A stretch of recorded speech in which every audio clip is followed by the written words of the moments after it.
माझ्या मनोगताला सुरुवात करतो. प्रेम करणाऱ्या पण लग्नाला नकार देणाऱ्या प्रेयसीसारखं हे शहर. हे बहुतेक वैभवनी पुण्याबद्दल म्हटलेलं नसावं अशी आपण अपेक्षा करूया, कारण भरपूर पुणेकर आहेत. त्यांचा अजून काहीतरी गैरसमज झाला तर अजून काहीतरी वेगळं त्याच्यामधून निर्माण व्हायचं. पण अजून मी पुढे असं सांगतो की मी याच्यासाठी उल्लेख केल्याचा की मुक्तछंदसुद्धा किती सशक्त गझलियत असणारा असू शकतो. याचं उदाहरण म्हणून मी नागराजांच्या पण 4-5 ओळी त्यांच्या एक कविता त्यांची पण उद्धृत करत असतो अधूनमधून सूत्रसंचालनात. वैभवचे आता जे मी 2 ओळी सांगितल्या ह्या त्याच जातीच्या. म्हणजे गझल हा काही वेगळा प्रकार नाही.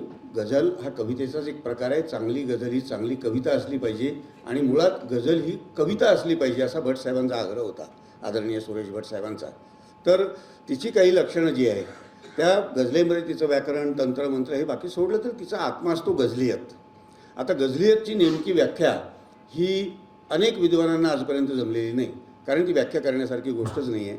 त्याच्यातली जी काही चमत्कृती असते, तिचा जो आत्मा असतो, 2च ओळीमध्ये एक अख्खं विश्व किंवा अख्खी कविता 2 ओळींची होईल अशा प्रकारच्या 2 ओळी ज्या सशक्त असतात. आणि दुसऱ्या ओळीमध्ये त्याचा जो कॉन्ट्रास्ट असतो, जी विसंगती असते किंवा कधीकधी इतकी कमालीची सुसंगती असते की ती सुसंगतीसुद्धा विसंगतीच की जाच घेऊन जाते. असा जो एक काही प्रकार असतो त्याला गझल म्हणतात, त्याला गझलियत म्हणतात, सॉरी. तर अशी गझलियत ही मुक्तछंदातसुद्धा असू शकते. त्याची जागोजागी उदाहरणं वैभवच्या मुक्तछंदात आढळून येतात. त्याच्या मी या 2-3 ओळी मुळात म्हणजे सुरुवातीला त्याच्यासाठीचा मुद्दा मी उल्लेख केला त्यांचा की प्रेम करणाऱ्या पण लग्नाला नकार देणाऱ्या प्रेयसीसारखे हे शहर, असं जो वैभव म्हणतो. त्यांनी असं म्हटलेलं आहे पुढे की कितीतरी वेळा बस फुल झाली, कितीतरी वेळा बस फुल झाली, रिक्षाचा संप झाला, बाईकमधलं पेट्रोल संपलं, अन कितीतरी वेळा कवितेच्या एका ओळीचं बोट पकडून मी घरी परतलोय. हे सुद्धा एक अप्रतिम गझलियत असलेलं उदाहरण असं मला वाटते. बरीच तज्ज्ञ मंडळी समोर बसलेली आहेत, त्यांनीसुद्धा माझ्याशी सहमत होतील असं मला वाटते. मी अशा या अप्रतिम गझलियत असलेला मुक्तछंद लिहिणाऱ्या वैभवची माझी गाठ पहिली ही 2002-2003च्या दरम्यान मला असं वाटते पडली असावी. त्यावेळेला ऐन 25मध्ये तो होता, 22-23 वर्षाचं वय असेल. मुंबईला एका दादर माटुंगा कल्चरल सेंटरला गझलविषयी एक कार्यक्रम असाच होता, एक दिवसाचं काहीतरी चर्चासत्र वगैरे वगैरे. आणि त्यावेळेला त्याच्या मी 2 ओळी ऐकल्या किंवा त्याची गझलच ऐकली होती ती. तर त्या अशा होत्या की कोण मला बळ पुरवत आहे, मी खडकातून उगवत आहे. वयाच्या 23व्या-24व्या वर्ष. कोण मला बळ पुरवत आहे, मी खडकातून उगवत आहे आणि ऊन बरसले माझ्यावरती, जितकी त्याची ऐपत आहे. आणि पुढच्या 2 ओळी त्याच्यातल्या अशा होत्या की तुझेच घरटे पडके नाही, ताजमहलही ठिपकत आहे. म्हणजे जगात दुःख जरी असलं तर ते फक्त तुझ्या एकट्याच्या वाट्याला आलेलं नाही. रूढ अर्थाने किंवा लौकिक अर्थाने जी अत्यंत मोठी माणसं, ज्या मोठ्या वास्तू आहेत, त्यांच्या वाट्यालासुद्धा असं काहीतरी दुःख आलेलं आहे असं सांगून तुमचं दुःख सुसह्य व्हावं अशा प्रकारचं काहीतरी अद्भुत लिहिणारा हा माणूस ऐन 25 असं कसं काय लिहितो. मी आदरणीय सुरेश भट साहेबांच्यासोबत जवळपास 20-22 वर्ष काढून त्यांच्या शेजारी बसून त्यांचं सूत्रसंचालन केलेलं असल्यामुळे मला हा विचार अद्भुत वाटला. आणि मी सहज म्हणजे असं एक भटबाबांना त्यावेळेला मी पत्र लिहिलं, 2002 सालची गोष्ट असणारी, त्यांच्या याच्या थोडा आधी. मी त्यांना पत्र लिहिलं की पोरं इतकं चांगलं लिहित आहेत की विजा घेऊन येणाऱ्या पिढ्यांशी बोलतो आम्ही, असं तुम्ही जे म्हटलेलं आहे. बाबा, ही पिढी आता आलेली आहे प्रकाशात, येते हळूहळू. ते म्हणले आपण भेटूया या लोकांना. दुर्दैवाने त्यांचं नंतर निधन झाल्यामुळे त्यांची आणि वैभवची माझ्या उपस्थितीत तरी भेट त्यानंतर होऊ शकली नाही, ही खंत माझ्या मनात आहे. पण अशा प्रकारे मी वैभवच्या कवितेविषयी बोलताना थोडंफार वैभवविषयी बोलावं, त्याच्या गझलेविषयी बोलावं म्हणून थोडा जास्त वेळ आपला घेऊन सांगतो की याच्यानंतर त्याची आणि माझी गाठ जी पडली ती 2005च्या औरंगाबादच्या गझल संमेलनात. निलेश होता त्याच्यासाठी. तिथे गझल सागर प्रतिष्ठानचं एक गझल संमेलन झालं 2005चं औरंगाबादला. आणि ते खऱ्या अर्थाने गझल विश्वावर वैभवचा एक पगडा म्हणा किंवा वैभवची खरी ओळख ह्या मराठी गझलच्या विश्वाला करून देणारं ते संमेलन. याचं कारण असं होतं की दत्ता बाळसराफ आता जिथे येणार आहेत, दत्ता बाळसराफनी काही सत्रांचं सूत्रसंचालन केलं, मी एका मुशायऱ्याचं सूत्रसंचालन केलं. तिथे गझल गायनाचे राजेश उमाळेचं गझल गायन झालं होतं माझ्या माहितीप्रमाणे. आणि आपला राहुलदेव कदमनी याची गझलच सादर केली होती एक. पण ह्या इतर सर्व सूत्रसंचालकांनी त्यांच्या सूत्रसंचालनामध्ये वैभवनी मुशायऱ्यात जी गझल सादर केली त्याच्या व्यतिरिक्त त्याचे सगळ्यांनी त्याच्या शहरांचा उपयोग केल्यामुळे त्यावेळेला वैभव देशमुख हे नाव आम्हा सगळ्यांना अतिशय जवळचं आणि परिचयाचं जवळकीचं झालं. त्याच्यामध्ये त्यांनी सादर केलेली जी गझल होती तिचे एक 2 शेर मी सांगतो तुम्हाला की कोणती जागा जिथे नाही गझल, कोणती जागा जिथे नाही गझल, जाहल्या माझ्या दिशा दाही गझल, काळजाचे रक्त जेव्हा शिंपले. अशीच काळजाचे रक्त जेव्हा शिंपले, रंगल्या तेव्हा कुठे काही गझल, रंगल्या तेव्हा कुठे काही गझल. ही त्याच्या याच्यामध्ये जिकडे तिकडे सगळ्यांनी ती सगळ्यांच्या तोंडी झाली होती. इतकी सरळ असल्यामुळे, इतकं सोपं असल्यामुळे सगळ्यांना मुखोद्गत झाली होती जवळजवळ ती गझल, ते शेर. आणि त्याच्यानंतर परत 2006 साली वाईच्या संमेलनात त्याची आणि माझी गाठ पडली. तिथेसुद्धा वैभवने आपल्या रचना सादर केल्या आणि अतिशय चांगल्या प्रकारे त्याच्या रचना सादर केल्या. नंतरच्या काळामध्ये डॉक्टर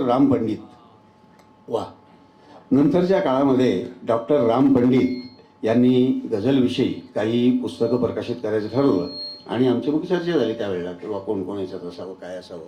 वैभवच्या रचना त्यांनी त्याच्यासाठी निवडल्यात. काय बाबा काय झालं माहितलं रे? वैभवच्या ऐकू येते?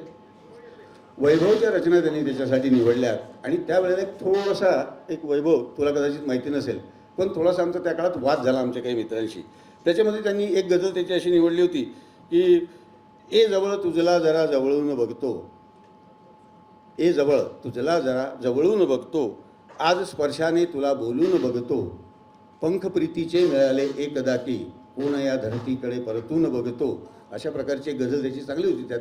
पण दुसरी जी गझल त्याच्यामध्ये त्यांनी निवडली होती राम पंडितांनी ती अशी होती की कोणत्या गावातून आली हवा, कोणत्या गावातून आली हवा, का अशी वेडी पिशी झाली हवा, आग होती एवढीशी लागली, पण अचानक वाढली साली हवा,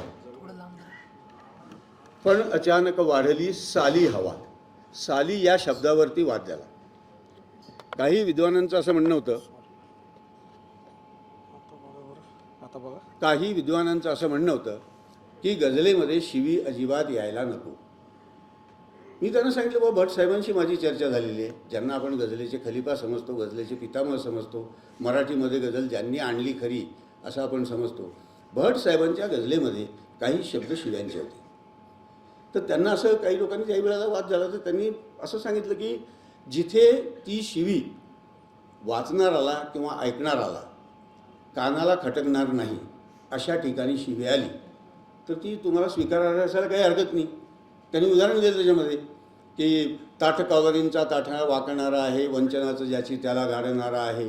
आणि त्याच्यामध्ये त्यांचं असं होतं की मठोमठी मंबाजींना कीर्तने करू द्या, विठू काय बेमानांना पावणारा आहे. बेमान हा शब्द हा त्या काळात, आजकाल फार भयंकर शिव्या आल्यात सगळ्या, पण बेमान हा शब्दसुद्धा त्या काळात खटकेल असा होता. ते म्हणजे बेमान शिवी आहे. पुढचं त्यांनी उदाहरण सांगितलं, चंद्र राहिला नाही भाबड्या चकोरांचा, चांदण्यावरी ताबा आजकाल चोरांचा. आणि त्याच्यामध्ये त्यांचा शेवटचा शेर असा होता की राहिली जगी माझी एवढीच पुण्याई, मीन सोयरा झालो ह्या हरामखोरांचा. खटकतो का म्हणले कुठेतरी सांगा तुम्ही. त्यांचा मी शेर मी राम पंडितांना, डॉक्टर राम पंडितांना मी ऐकवला त्यांचा शेर की ही भाकरीचं साली भयमुक्त गोजिऱ्यांनी स्वातंत्र्य धन्य केले, ही भाकरीचं साली अमुचा करी चुराडा. हा शब्द भटांनी वापरलेला आहे. याला तुम्ही शिवी कसं काय म्हणता. त्या रचना त्याच्यात समाविष्ट झाल्या. तिथे पुन्हा वैभव अजून मनाला भिडत गेला.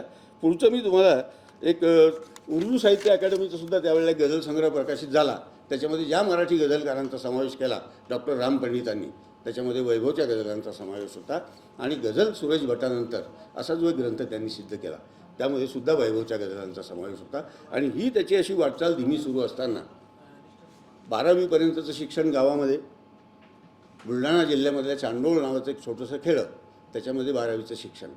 बुलढाणा जिल्ह्यामधलं चांडोळ हे गाव पुन्हा अशी पंचायत आहे की ह्या गावाला स्वतःचा असा सांस्कृतिक चेहरा असा, किंवा ह्या जिल्ह्यालाच, बुलढाणा जिल्ह्यालाच एका बाजूला मराठवाडा आहे, एका बाजूला विदर्भ आहे, विदर्भाचा अगदी टोकावरचा जिल्हा, एका बाजूला खानदेश आहे आणि वरच्या बाजूला मध्य प्रदेश लागलेला आहे. अशा या गावामध्ये त्याची 12वीपर्यंतचं शिक्षण, त्याच्यानंतर औरंगाबादमध्ये महाविद्यालयीन शिक्षण आणि बाकीचे काहीतरी उद्योग, अशी या माणसाची जळणघळण होत असताना मग त्याचं जे काही ज्या प्रकारचं आयुष्य तो जगला त्याचं प्रतिबिंब त्याच्या गझलेत येणं हे साहजिकच होतं.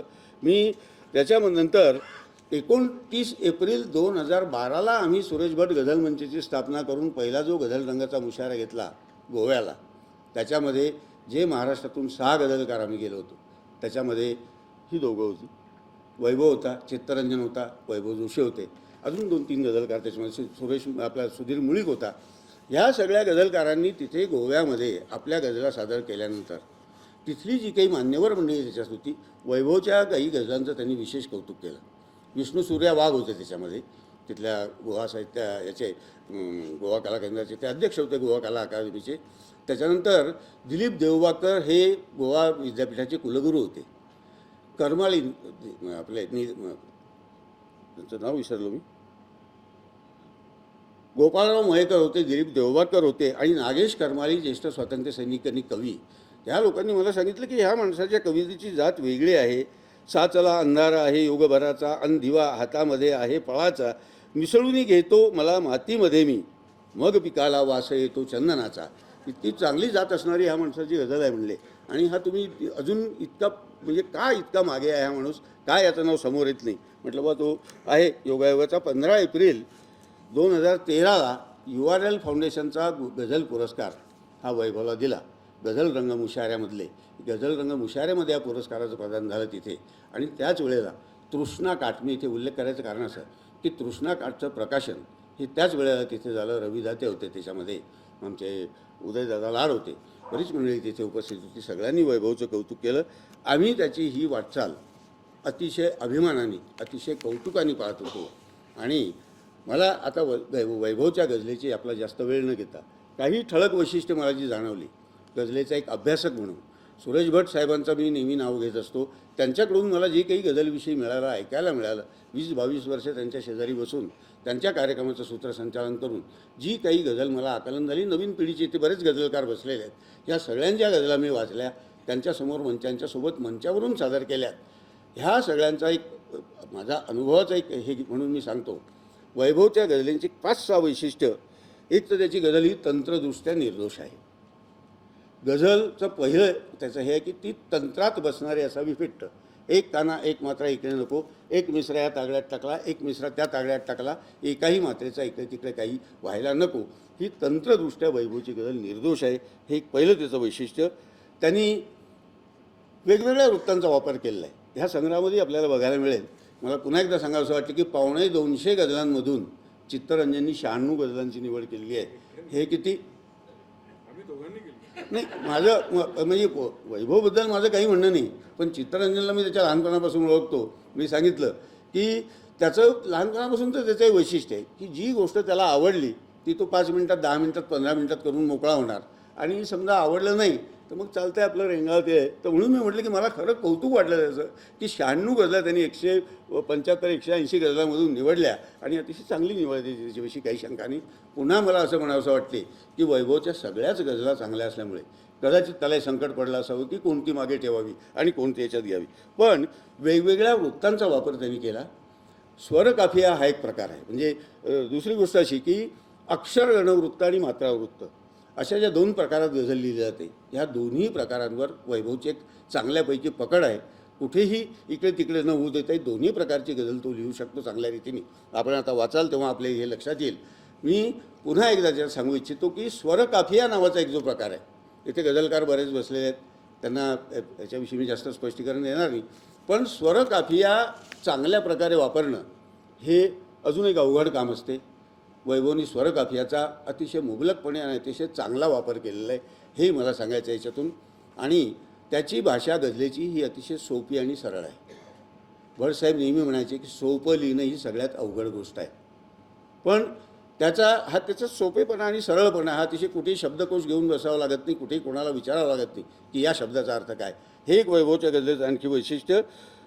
सुसंवाद ज्याला म्हणतो आपण, तगज्जुल, एकमेकाशी संवाद केल्यासारखे शेर त्याच्यामध्ये येतात, हे वैभवचे आणखी गझलेचं एक वैशिष्ट्य आहे. आशय संपन्न गझल आहे त्याची.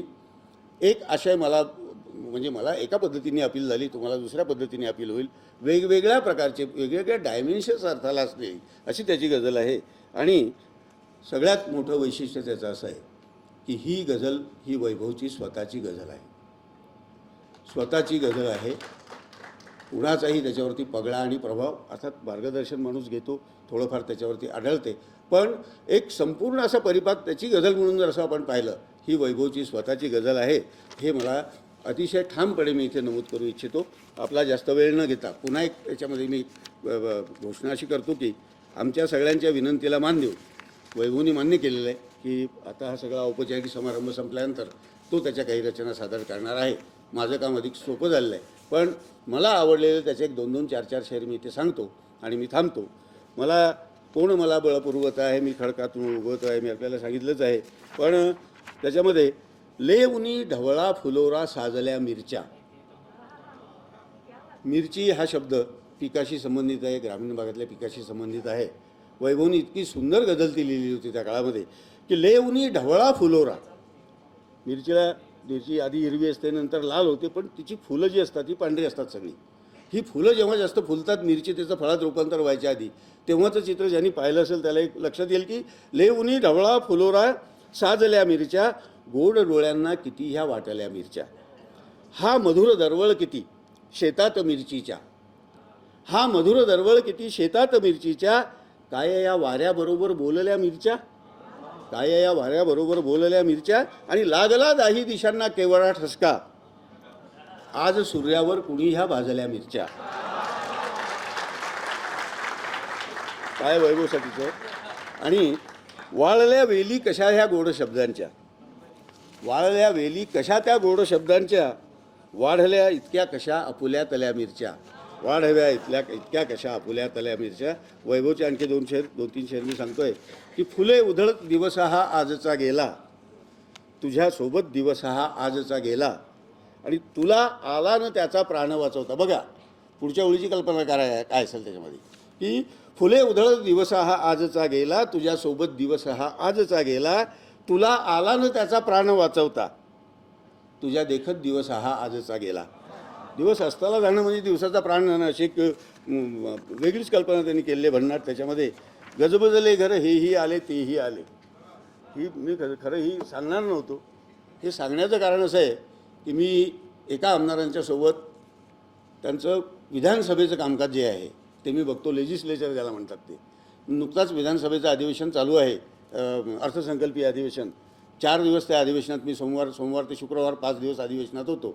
आणि मग मला तो शेर आठवला तिथे जे काही पाहिलं मी त्या अधिवेशनामध्ये.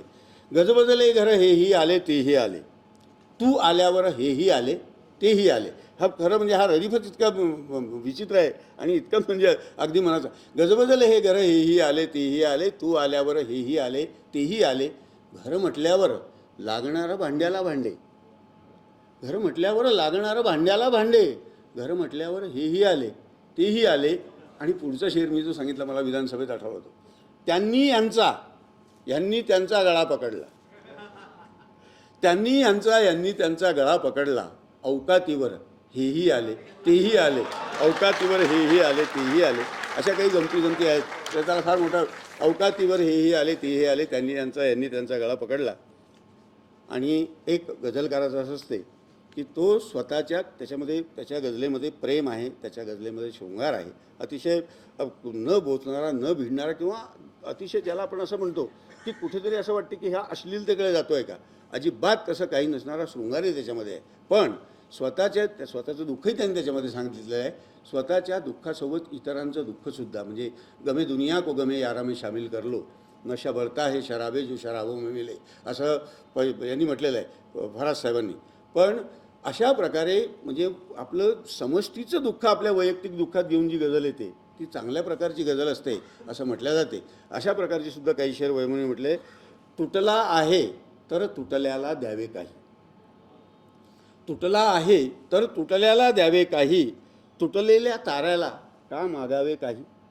तुटलेल्या ताऱ्याला काही मागायचं नाही, त्याला आपण काहीतरी द्यायला पाहिजे, त्याचं आपण काहीतरी देणं लागतो. फार उदात्त विचार आहे तसं म्हटलं तर.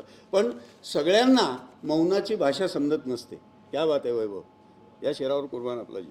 सगळ्यांना मौनाची भाषा समजत नसते, लागत असते काहींशी बोलावे काही, लागत असते काहींशी बोलावे काही. सगळ्यांनाच मौनाची भाषा समजत नाही, सगळेच तितके शहाणे नसतात. आजकाल मोठमोठ्याने बोललं तरी कोणाला समजत नाही. आणि आणखी एक त्याचा एक शेर जो मला सिग्नेचर शेर वाटतो तो असा, त्याचा गझलेचा मतला असा आहे की वाढत जाते इच्छांचे तण संपत नाही, वाढत जाते इच्छांचे तण संपत नाही, किती मनाला खुरपत राहू समजत नाही. आणि त्याच्यामधला एक शेर असा आहे की प्रत्येकाची जगावयाची पद्धत असते. नागराजांना प्रत्येकाची जगावयाची पद्धत असते, आपुली पद्धत म्हणजे प्रमाण पद्धत नाही, आपुली पद्धत म्हणजे प्रमाण पद्धत नाही.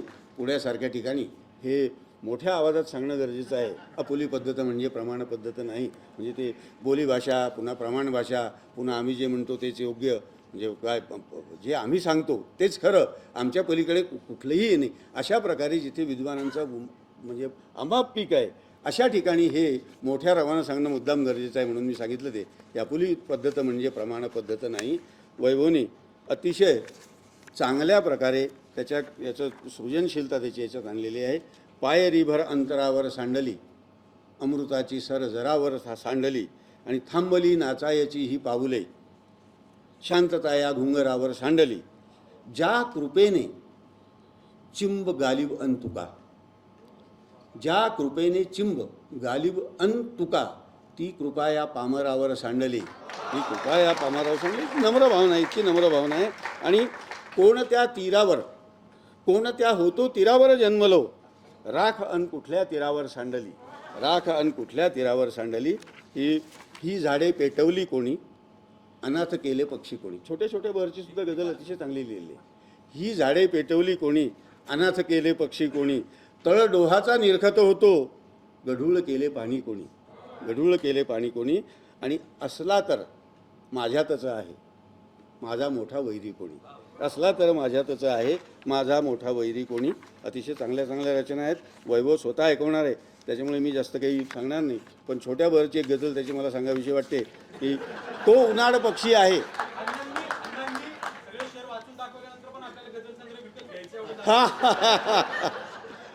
तो उन्हाळ पक्षी आहे,